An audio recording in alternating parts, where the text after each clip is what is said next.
द्विपक्षीय संबंधों के महत्व के बारे में मैं बात करूँगा कि इसके महत्व क्या है दोस्तों, इंडिया के पर्सपेक्टिव से भी और बांग्लादेश के पर्सपेक्टिव से भी, क्योंकि ये दोनों इंपॉर्टेंट है दोस्तों दोनों के लिए। साझे ऐतिहासिक और सांस्कृतिक आधार, गहरे ऐतिहासिक, सांस्कृतिक और भाषाई संबंध दोनों देश साझा करते हैं। आपसी विश्वास, सीमा पार लोगों के संबंध को बढ़ावा दिया जाता है।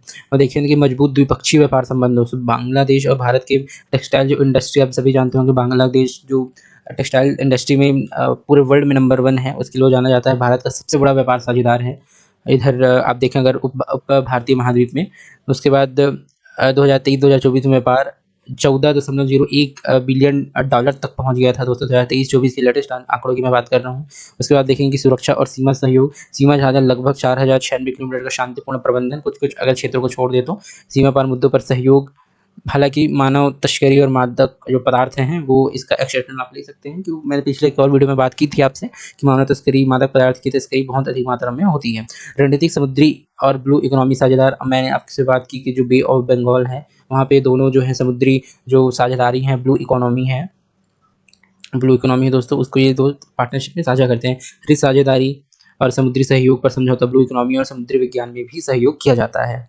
तो इसको इस प्रकार देख सकते हैं दोस्तों। ये एक चार्ट है कि दोनों के जो ट्रेड रहे हैं व्यापार पिछले कुछ सालों में, उसके बारे में मैंने बात की। 2006 से 2010-11 के आंकड़े हैं, जब इन लोग का ये जब स्थापित हो रहे थे और बहुत सशक्त हो रहा था दोनों देशों के जो व्यापार हैं। देख सकते हैं ब्लू जो है बांग्लादेश के एक्सपोर्ट टू इंडिया को दर्शाता है और इंडिया एक्सपोर्ट टू बांग्लादेश को।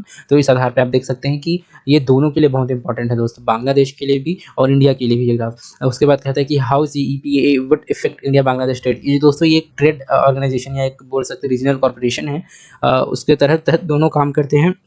सॉरी, ये देखिए यहाँ पे एक्सपोर्ट और इंपोर्ट के आंकड़े दिए गए हैं। 2 बिलियन डॉलर दिया गया है। और इसके बाद 1 CAP साइन यानी CEPA जो साइन किया, उसके बाद कह रहा है कि Bangladesh export growth will be 190%, India's export growth will 188%। तो ये सारी चीज़ें देख सकते हैं दोस्तों कि दोनों को जो है वो अपने जो ट्रेड जो सरप्लस है उसमें रहते हैं CEPA खासकर ज्वाइन करने के बाद। उसके बाद देख सकते हैं Bangladesh GDP growth will increase 1.7%। Bharat के साथ ट्रेड करने से उनके 1.7% जो दोस्तों आप कह सकते हैं व्यापार वो बढ़ा है। और Indian GDP growth will increase 0.03। इसको आप वो कर सकते